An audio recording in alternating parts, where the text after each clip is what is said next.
जय हिंद पलटन। स्वागत है आप सभी का ट्रिक के इस एक और बेहद शानदार सेशन के अंदर। जैसा आप सभी को पता है, पहले टॉपिक के अंदर हम लोगों ने नंबर एनालॉजी के टॉपिक को कवर किया था विद इन 10 मिनट्स, जिसमें बहुत सारा प्यार आप सबका मुझे मिला। और वहां मैंने बोला था कि जो भी टॉपिक आपको पढ़ना है तो आप लोग मुझे बताइए। तो आप सभी के कमेंट सबसे ज्यादा नंबर सीरीज को लेकर थे। तो नंबर सीरीज को लेकर ये डिटेल्ड वीडियो नहीं, एक शॉर्ट ट्रिक का कंप्लीट कॉन्सेप्ट वीडियो मैं आपको देने वाला हूं। और आज की इस वीडियो के माध्यम से मैं एक चीज चैलेंज के साथ कह सकता हूं दोस्त, कि जो बच्चा नंबर को देखकर ही डर जाता है, जिसको ऐसा लगता है नंबर का क्वेश्चन आ गया सर ये तो मुझसे होगा नहीं, मतलब दिमाग खराब हो जाता है मेरा, तो वो बच्चा भी आज के बाद नंबर सीरीज के क्वेश्चन को देख के भागेगा नहीं, बल्कि उससे भिड़ना शुरू कर देगा। और जब भिड़ेगा तो आंसर आने स्टार्ट हो जाएंगे। जी हाँ दोस्तों, बहुत शानदार और बिल्कुल बेसिक कॉन्सेप्ट मैं आपको सिखाने वाला हूं, जिससे चुटकियों में आप आंसर्स को कर सकते हो। तो शुरुआत करते हैं सेशन की बिना किसी देरी के साथ। सबसे पहले हम बात करते हैं एक्चुअल में नंबर सीरीज है क्या। अगर मैं आपसे पूछूं कि यार नंबर सीरीज क्या है, तो आप लोगों के दिमाग में एकदम वो सीरीजें आने लगती है। लेकिन मैं आपसे कहूं नहीं यार, तुम सबने पढ़ी, तुम सबने करा, तुम सब बचपन से कर रहे हो। तो आप कहोगे सर बचपन में नंबर सीरीज कहां कर रहे थे। तो मैं आपको बताता हूं दोस्तों, आप सबने टेबल याद किए थे। दो एकम दो, दो दूनी चार, दो तिया छह, दो चौके आठ, दो पंजे 10, दो छंग 12 करे थे ना। और वहीं हमारा हो जाता था दो सत्ते 16, टीचर थप्पड़ मारते कहते दो सत्ते 14, दो अट्ठे 16। तो ऐसे करके याद करवाए थे टीचर्स ने। बोले हाँ सर करवाए तो थे। अब जब करवाए थे तो वही सारी चीजें इसमें इंप्लीमेंट, यही तो नंबर सीरीज है। बोलोगे कैसे सर। देखो इसी चीज को नंबर सीरीज कहते हैं, यही पहाड़े नंबर सीरीज है। आप समझने की कोशिश करना, ये पहाड़ा लिखा है। बोले हाँ सर लिखा है, दो चार छह, दो चौक दूनी चार, दो तिया छह, दो चौके आठ, दो तंग, ये पूरा पहाड़ा एक लिखा हुआ है। अब इसी पहाड़े को हॉरिजॉन्टल ना लिखकर अगर मैं वर्टिकल लिख दूं और आधा लिखने के बाद एक जगह पे क्वेश्चन मार्क बना दूं, ये बन गई नंबर सीरीज। यस और नो जल्दी बताओ, बन गई नंबर सीरीज। खुद बताओ। दो चार छह आठ 10 12, बस ये है कि एक इक्वल डिफरेंस वाली सीरीज है। इसका लॉजिक तुम जल्दी क्रैक कर सकते हो। क्यों? क्योंकि तुमको दो का पहाड़ा याद है, इसलिए तुमको ये चीज ऑलरेडी याद है, इसलिए तुम इसका लॉजिक जल्दी क्रैक कर सकते हो। लेकिन नंबर सीरीज तो है नहीं है, डिनाई तो नहीं कर सकते इस बात से। तो क्लियर हो रहा है, नंबर सीरीज कुछ नहीं है, वही पहाड़ी नंबर सीरीज थे। अब क्या किया गया, जब हम यहां तक आते हैं, कंपटीशन एग्जाम में जाते हैं, तो वही नंबर सीरीज को तिरछा मिर्छा ऊंचा नीचा कर कर आके पूछने लगता है, और वो हमें फिर टिपिकल लगने लगती है। तो पहली चीज तो ये, रीजनिंग टिपिकल होती ही नहीं है, रीजनिंग हमेशा ट्रिकी होती है। आप हमेशा याद रखना एक चीज जीवन के अंदर, जब तक नंबर सीरीज का आप कोई क्वेश्चन कर रहे हो और आप उसमें फंस गए, आपको लग रहा है बहुत टफ है, लेकिन जैसे ही उसका कोई लॉजिक आपको बताएगा ना, आपको लगेगा यार बहुत आसान था, मेरे दिमाग में क्यों नहीं आया। कभी आपको टफ लगेगा ही नहीं लॉजिक पता चलने के बाद। तो हमेशा याद रखो, होती इजी ही है, हम टफ बना देते हैं। तो आज हम बिल्कुल बेसिक से सीखेंगे क्या अप्रोच रखनी चाहिए क्वेश्चंस को शुरू करने के लिए। ठीक है, मैं फिर कह रहा हूं, उस बच्चे के लिए खासतौर पे ये सेशन है जिसको बिल्कुल डर लगता है कि मतलब कर ही नहीं पाता हूं सर, शुरुआत ही नहीं होती, देख के क्वेश्चन छोड़ देता हूं। उन सभी बच्चों का निवारण है इस वीडियो के अंदर। आज के बाद 98% क्वेश्चन, मैं 100% नहीं बोलूंगा कि भगवान नहीं हूं, 98% क्वेश्चन किसी भी एग्जाम के हो जाएंगे। और एक और चैलेंज कर रहा हूं मेरे दोस्त, आज की क्लास के बाद में कोई भी प्रीवियस ईयर पेपर उठा लेना, चाहे CGL, CHSL, CPU, GD, MTS, UP police and all, जो उठाने हैं उनके क्वेश्चंस लगा के मुझे कमेंट करके बताना कि हो रहे हैं कि नहीं हो रहे। ठीक है, सिर्फ एग्जाम की बात कर रहा हूं अभी, इधर उधर की बात नहीं कर रहा, इधर उधर समझ जाओगे किसकी बात कर रहा हूं। ठीक है, अभी सिर्फ एग्जाम्स की बात कर रहा हूं, एग्जाम वाले क्वेश्चन लगा के देखना।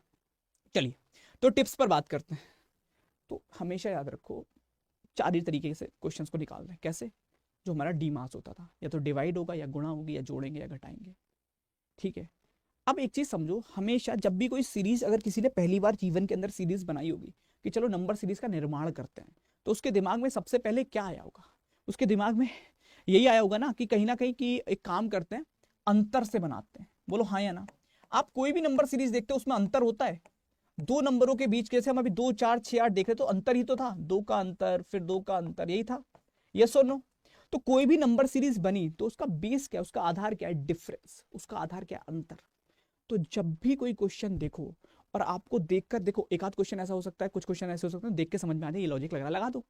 लेकिन जब किसी क्वेश्चन को देख के समझ में ना आए क्या करना है, तो कुछ मत किया करो, एक बार अंतर निकाल कर जरूर देखा करो, एक बार डिफरेंस निकाल कर जरूर, ठीक है छोड़ रहे हो कोई दिक्कत नहीं है, लेकिन छोड़ने से पहले एक बार डिफरेंस निकाल कर जरूर देखो। 98% क्वेश्चन ऑटोमेटिकली होने शुरू हो जाएंगे। क्योंकि अंतर जो होता है, जैसे हम कुछ भी भाग का अंतर है, या गुणा का अंतर है, जोड़ का अंतर है, घटाए का अंतर है, अब उसमें भी क्या होता है, जोड़ना या घटाना, जोड़ने या घटाने की बात करूं तो देखो किस तरीके का अंतर हो सकता है। उसमें भी प्राइम नंबर का अंतर हो सकता है, अभाज्य संख्याओं का गैप हो संख्याओं के बीच में, अभाज्य संख्या को जोड़ा गया हो या घटाया गया हो, हाँ कि ना, है ना। अभाज्य संख्याओं का गैप हो सकता है, अभाज्य संख्याओं का गैप होगा। अभाज्य संख्या जानते हो ना, सारे के सारे वह संख्या जो स्वयं के और वन के अलावा किसी से नहीं कटती, अभाज्य संख्याएं कहलाती हैं, वो सभी अभाज्य संख्या। उसके अलावा स्क्वायर और क्यूब का गैप हो सकता है, मतलब वर्ग का और घन का, किसी नंबर का स्क्वायर हो सकता है, क्यूब हो सकता है। उसके अलावा अगर मैं बात करूं तो ऑड और इवन यानी कि विषम और सम संख्याओं का भी गैप हो सकता है। ठीक है, चलो अब दो चीजें, एक आपको स्क्वायर याद कर लेने हैं अगर आसान बनाना है चीजों को, एक क्यूब। ये दो काम कर लोगे ऑटोमेटिकली आसान हो जाएंगे। अगर आपको नहीं आते आप मुझे इस वीडियो के कमेंट में बताना, मैं उसका भी एक ट्रिक का वीडियो लेकर आ जाऊंगा और वो ट्रिक का वीडियो आपको स्क्वायर क्यूब भी याद करा देगा। ठीक है, वैसे तो आपको याद होंगे, नहीं है तो मुझे बताना। ठीक है, आज मेरी थोड़ी तबियत पिछले कुछ दिनों से सही नहीं चल रही, जो रेगुलर है उनको पता होगा, इसलिए मैं ऐसे बोल पा रहा हूँ, वरना इतनी लो एनर्जी मेरी दिखती नहीं है। चलिए अब मैं बात करता हूँ यहाँ पर, एक चीज बताओ मेरे को, अगर मेरे को मान लो 1 से 5 बना, मैंने बोला ना स्क्वायर और क्यूब आपको याद करने पहली चीज, और दूसरी चीज क्या है अब मैं वो बताता हूँ। एक चीज समझो, अगर मेरे को 1 के बाद 5 लेकर आना है तो कैसे ला सकता हूँ? आप बोलोगे देखो सर 1 के बाद 5 अगर आप लेकर आ रहे हो तो सिंपल सा तरीका है, या तो जोड़ोगे, ये सुनो 4 जोड़ के ले आओगे। मैंने कहा 5 से मुझे 10 लाना है, तो आप बोलोगे फिर सर वही तरीका है, या तो जोड़ोगे या गुणा भी कर सकते हो इसमें 2 से। बोलो हाँ या ना, हाँ या ना, जोड़ भी सकते हो सर और गुणा भी कर सकते हो। तो मुझे क्या समझ में आया कि जब भी कोई सीरीज इंक्रीज कर रही हो, बढ़ते हुए क्रम में जा रही हो, अब हमेशा या तो गुणा होगी या फिर जोड़ा जाएगा। याद रहेगा, या तो गुणा होगी या फिर जोड़ा जाएगा, दो ही काम होते हैं। ठीक, और अगर कोई सीरीज घट रही है, मान लो 10 से 5 आ रहा है, तो दो तरीके हो सकते हैं। बोले क्या सर? या तो माइनस या फिर भाग। तो जब भी कोई सीरीज डिक्रीज करेगी, घटेगी, तो दो तरीके से घटती है। कौन से दो तरीके से? या तो उसमें सर माइनस होता है या फिर उसमें सर भाग होती है। याद रहेगा। अब ये आपके हैक्स होते हैं क्वेश्चंस को पहचानने के। अब हम करते हैं शुरुआत क्वेश्चन की, एक एग्जांपल लेकर समझते हैं। जैसे पहला एक बहुत बेसिक एग्जांपल मैंने आपके सामने लिया, मैंने कहा 4 से 10, तो मैंने कहा कुछ नहीं आता मुझे, मैंने कहा अंतर लिखना शुरू करता हूँ, मेरा क्वेश्चन होगा कि नहीं होगा उस पर बाद में बात करूंगा। ठीक है, चलो 6 7 8 9, तो आगे कितना आएगा? बोले 10 आएगा गुरुजी। 10 आएगा तो 44 आंसर। कई लोगों को बहुत आसान लग रहा होगा, लेकिन समझो मेरी चीज को, मैं कुछ और समझाना चाह रहा हूँ तुमको, अभी आगे बात करूंगा। ऑप्शन नंबर बी बिल्कुल करेक्ट आंसर है। सीरीज क्या कर रही थी? इंक्रीज कर रही थी। मैंने अंतर निकाला, मुझे आंसर मिल गया, तुमको भी मिल गया होगा। ये क्यों कर लिया जल्दी तुमने? क्योंकि इससे तुम फैमिलियर हो यार, 6 7 8 9 10 ये नंबरों से फैमिलियर हो, बहुत ज्यादा दिक्कत नहीं लगती तुमको।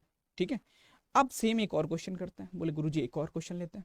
अब यहाँ भी सीरीज इंक्रीज कर रही है। बोले हाँ, पहले में 2 का अंतर था, दूसरे में 3 का अंतर था, तीसरे में 5 का अंतर था, सॉरी, फिर आते आते कितने का अंतर आ गया? बोले 7 का आ गया, है ना। 2 3 5 7 सब में क्या हो रहा है? बोले जुड़ रहा है। जुड़ रहा है तो ये तो क्लियर है कि जोड़ा जाएगा। अब कितना जोड़ा जाएगा उस पर बात करते हैं। बहुत सारे से लोग जल्दबाजी दिखाते हुए 9 जोड़ देते हैं और आंसर लिख देते हैं 31, जो कि गलत आंसर है। आपको ये चीज समझना बहुत जरूरी है कि ये सभी प्राइम नंबर हैं। 2 एक प्राइम नंबर है, 3 एक प्राइम नंबर है, 5 एक प्राइम नंबर है, 7 एक प्राइम नंबर है। अभाज्य संख्या तो अगली अभाज्य संख्या 11 होती है, ना कि 9। 9 तो कट जाता है 3 से, जब 11 जोड़ोगे तो 33 उत्तर आएगा। आई होप क्लियर होगा सबको, यस और नो। तो 33 वाले सारे ठीक होंगे, क्योंकि 2 आपका विषम संख्या नहीं है। और ये मैंने नंबर एनालॉजी के पार्ट में भी आपको समझाया था कि जब भी ऐसा कोई लॉजिक लगे तो हमेशा प्राइम नंबर को प्रेफरेंस देंगे। अगर 2 नहीं भी होता तो भी आंसर हम 31 लगाते। समझ में आ रहा है? अगर वो सॉरी 33 लगाते, अगर ऑप्शन में 33 दिया होता तो, क्योंकि हम हमेशा प्रेफरेंस प्राइम नंबर को देंगे, अभाज्य संख्याओं को हम हमेशा प्रेफरेंस देते हैं। चलिए एक और क्वेश्चन देखते हैं। यहाँ पे अगर मैंने देखा सेकंड क्वेश्चन है गुरुजी, अब इसमें क्या हो रहा है? बोले घट रहा है। मैंने कहा फिर कुछ मत करो, अंतर निकालो। बोले ठीक है, 4, यहाँ पर बोले 9, यहाँ पर बोले ये आ गया गुरुजी 16 का। अब इसके लिए मैंने बोला था ना तुमको स्क्वायर और क्यूब याद होने चाहिए, ये तो बेसिक था तो तुमको दिमाग में आ गया होगा। लेकिन यही जब 11 का 12 का 13 का 14 का 17 का 19 का 21 का 23 का लिखा होता है तो घबरा जाते हो, लेकिन अगर वो याद होगा तो घबराओगे नहीं, तुमको समझ में आएगा। समझ में आ रही है चीजें? अब तुमको पता है ये सर 2 का स्क्वायर है, ये सर 3 का स्क्वायर है, ये सर 4 का स्क्वायर है, तो अब 5 के स्क्वायर की बारी है, मतलब 25 की बारी है। और जब मैं 25 को यहाँ पर घटाऊंगा, क्योंकि घट रहा है सब में, सीरीज कम हो रही है, कम हो रही है तो घटेगी या भाग होगा, तो ये घट रही है। जब घट रही है तो 25 घटेगा तो कितना आएगा? 134। यस और no? 134 is the right answer. 134 वाले सारे के सारे सही हो जाएंगे। बोले हाँ गुरुदेव ये तो सही है। अब एक और बात करते हैं, थर्ड क्वेश्चन की तरफ चलते हैं, एक और एग्जांपल से समझते हैं चीजों को। अब देखो फिर वैसे ही क्वेश्चन लिखा है। अब अपन ने फिर वही किया, हमने कहा अंतर निकालो। बोले ठीक है 8 का, बोले ठीक है 27 का, बोले ठीक है 64 का। अब देखकर क्या समझ में आ रहा है? बोले देखकर सर ये समझ में आ रहा है कि क्यूब है। याद है तभी तो समझ में आया, नहीं याद होते तो नहीं आता। तो मेरे को देख के, क्योंकि इन पे पैटर्न पे क्वेश्चन बहुत बनते हैं दोस्त, स्क्वायर और क्यूब मतलब समझ लो इस जितना भी रीजनिंग के अंदर मैथ आता है ना, चाहे वो एनालॉजी में आता हो, चाहे वो क्लासिफिकेशन में आता हो, चाहे वो इसमें आता हो, उन सबकी जान है स्क्वायर और क्यूब।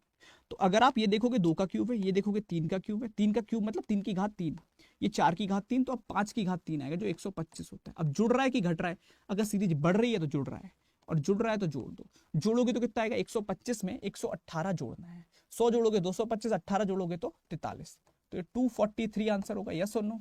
243 आपका उत्तर हो जाएगा। अब सेम चीज को मैं लेकर चलता हूं आपको एक और क्वेश्चन की तरफ, वहां से हम देखते हैं 4th नंबर क्वेश्चन। ये देखिएगा, अब एक चीज बताओ, यहां 1 और यहां 3125, सीरीज तो इंक्रीज करी, दिमाग में आया होगा, सीरीज तो इंक्रीज करी, लेकिन जब बहुत छोटे नंबर से एकदम बहुत तेजी से बड़ा नंबर बन जाए तो हमेशा याद रखना, बड़ा नंबर अगर तेजी से लाना है तो गुणा करनी पड़ेगी, जोड़ से काम नहीं चलेगा। यहां अगर अंतर आप देख रहे हो तो 4 का था, यहां अगर अंतर आप देख रहे हो तो 20 का था, यहां अगर आपने अंतर देखा तो कहोगे सर 120 का था, यहां फिर कितने का आएगा? अब आप वही वाली चीज पे फंस गए, बोले सर अब करूं तो करूं क्या? तो करने के लिए कुछ नहीं है मेरे लाल, बहुत सिंपल सा तरीका है। बोले क्या सर, क्या लगा सकता हूं? तो देखो मेरे को पता है ये अंतर बहुत तेजी से बढ़ रहा है, जब तेजी से अंतर बढ़ रहा है साथ में सीरीज के, तो हमेशा याद रखो गुणा होगी। अब मैं गुणा चेक करूंगा, 1 से 5 कैसे बना सकता हूं? किससे गुणा करके? बोले 5 से। 5 से 25 किससे गुणा करके? बोले 5 से। 25 से 125 किससे गुणा करके? बोले 5 से। और 125 से अगर मैं 5 से गुणा करूं तो कितना बनेगा? बोले 125 की 5 से गुणा करके 625 बनेगा, हाँ या ना? ठीक है, 25 पंजे 125, 100 पंजे 500, तो 625 बन गया। और 625 की अगर आप 5 से गुणा करोगे तो 3125 आ जाएगा। बोले ठीक है, तो आंसर कितना आ गया? ऑप्शन नंबर ए आ गया। तो ये चीज याद रहेगी, जोड़ और गुणा का अलग अलग करना सीख गए। कब जोड़ होगा कब गुणा? जब कोई सीरीज आराम आराम से इंक्रीज कर रही है जोड़ दो, जब कोई सीरीज ऐसे जाए एकदम से ऊंचाई की तरफ 1 से 3125, तो समझ जाओ गुणा का रीजन है। ठीक है, चलो अब आगे बात कर लेते हैं, इस सीरीज पर बात करते हैं। अब देखो 3600 से 60 एकदम से घटी है, अगर एकदम से घटी है मेरे लाल तो सिंपल है कि भाग तो होगी होगी। अगर भाग होगी तो करके देख लो, 3600 से 1200 कैसे बन सकता है? बोले सर 3 से भाग करूं तो 12 3 36 होते हैं क्योंकि। बोले ठीक कर लो, 1200 आ गया। बोले आगे 4 से करूं तो बोले 300 आ गया, आगे 5 से करूं तो बोले 60 आ गया, आगे 6 से करूं तो बोले 10 आ गया। तो आंसर कितना प्राप्त होगा? 10 प्राप्त होगा, ऑप्शन नंबर ए। ठीक है, ए वाले सारे ठीक हो जाएंगे। एक और क्वेश्चन लेते हैं, इसको समझते हैं। अब देखो ये नया पैटर्न चल रहा है आजकल, लेकिन इसको भी तुम सेम पैटर्न से करोगे। कैसे? देखो यहां पे तुमने अंतर चेक किया, तुमको मिला 16 का, बढ़ तो रही है। तुमने आगे अंतर चेक किया, जुड़ेगा तो कुछ ना कुछ, यहां अंतर मिला 24 का। अब तुमने देखा आगे तो यहाँ पे अंतर तुमको कितना मिला? यहाँ पे तुमको मिला 40 का। अब तुमने देखा आगे तो आगे कितने का मिला? बोले 64 का। तो मैंने जैसे ही देखा तो मुझे तो एक चीज क्लियर हो रही है। बोले क्या क्लियर हो रहा है सर? मैंने देखा यार 16 और 24 को जोड़ के 40 आ रहा है। बोले हाँ, 24 और 40 को जोड़ के 64 आ रहा है, मतलब पीछे के दो नंबरों का एडिशन आ रहा है ना? देखो 40 में क्या किया, उसके पीछे वाला ये 24 ही तो जोड़ा है, तो 64 में लाए। अब दिख रहा है ना ये? फिर 64 में क्या किया? 40 वाला जोड़ा है। बोले हाँ सर। फिर अगर हम बात करें 104 में क्या 64 जोड़ा है, तो अब 168 में क्या करेंगे? बोले 104 जोड़ दो। 104 जोड़ते ही उत्तर आ जाएगा 272, 272। ठीक है, so the right answer option में गड़बड़ी है, इसको 272 कर लेना, 272 आपका उत्तर हो जाएगा। Option number B correct answer आएगा। तो सेकंड वाले जो होंगे वो सारे के सारे बिल्कुल सही हो जाएंगे। ठीक है, तो ऑप्शन नंबर बी बिल्कुल करेक्ट आंसर होगा, 272 कर लेना 372 की जगह पे। आई होप कि आपको ये क्वेश्चन समझ में आए होंगे। अब कई सारे से लोग आकर यहाँ पे ये भी बोल सकते हैं कि बहुत आसान वाले लेकर आए थे, तो मैं फिर बोल रहा हूँ कि ये बिगिनर्स पॉइंट ऑफ व्यू से मैंने पहला टाइप कर पाया है। और मैं फिर खुला चैलेंज कर रहा हूँ कि तुम 2023 के अंदर सीजीएल का एग्जाम हुआ है जुलाई के अंदर, जाकर कोई भी क्वेश्चन उठाओ और इन तरीकों के अलावा कोई और तरीका लग जाए तो मुझे लाकर दे देना। एक भी क्वेश्चन के अंदर, एक सिंगल क्वेश्चन के अंदर। सीजीएल से बड़ा एग्जाम तो नहीं था ना जीडी का या एमटीएस का, CGL is the biggest exam. मैं कह रहा हूं तुम सीजीएल का पेपर उठा लो जुलाई वाले, 17-18 ना पेपर हो तो मुझसे मांग लेना, प्रीवियस ईयर पेपर दे दूंगा, लगाकर देख लो। और एक क्वेश्चन अगर तुमसे ना बने तो मुझसे कह देना। मैं फिर कह रहा हूं अप्रोच आसान लग रही होगी दोस्त, और उसकी वजह से तुमको शायद कॉन्फिडेंस ना, लेकिन जो ट्रस्ट कर लोगे, जो भरोसा कर लोगे, वो कभी मात नहीं खाओगे, ये प्रॉमिस है। हाँ, अब इसमें दो प्रकार की सीरीज बची। कौन कौन सी? एक अल्टरनेट सीरीज, एक मिसलेनियस सीरीज। अल्टरनेट सीरीज कौन सी होती है? जहां पहले का तीसरे से रिश्ता, तीसरे का पांचवें से होता है, दूसरे का चौथे से होता है, ये वाली। और एक बची मिसलेनियस, जिसमें गुणा के साथ जोड़ और जोड़ के साथ गुणा, या भाग के साथ घटाना या घटाने के साथ भाग, ये सारे मतलब एक से ज्यादा लॉजिक लग रहे होते हैं। ये दो प्रकार की सीरीज बची है। अगर आपको ये पार्ट पसंद आया है तो आप मुझे कमेंट करके बताना, मैं प्रॉमिस करता हूं कि आपको उन दोनों की ट्रिक भी ला कर दूंगा और जबरदस्त करके दूंगा। ओके, बस आप अगर आपको लगेगा कि यूजफुल है आपके लिए तभी ला पाऊंगा। तो आप मुझे कमेंट करके बताना कि अल्टरनेट और अगर हम बात करें मिसलेनियस सीरीज की ट्रिक्स चाहिए या नहीं चाहिए, उनको कैसे पकड़ लें, कैसे हम शुरुआत से देख के समझ जाएंगे ये अल्टरनेट है, कैसे हम शुरू में देख के समझ जाएंगे ये मिसलेनियस है, वो कैसे पहचानेंगे वो मैं पार्ट 2 में आपको करवाने वाला हूं। तो आप कमेंट करके मुझे जरूर बताइएगा और साथ ही साथ आप चैनल को सब्सक्राइब कर लो, ताकि जब पार्ट 2 में लेकर आऊं तो आपको उसका नोटिफिकेशन ऑटोमेटिकली मिल जाए, क्योंकि मुझे भी नहीं पता टाइम क्या रहेगा, है ना। तो आप पार्ट 2 के लिए चैनल को सब्सक्राइब कर सकते हैं, पैसे नहीं कटेंगे, फ्री है और फ्री ऑफ कॉस्ट मेरी टॉपिक की क्लासेस चल रही है रोज सुबह 5 बजे रीजनिंग की बात साहिल सर के साथ। Thank you so much everyone, जय हिंद सभी।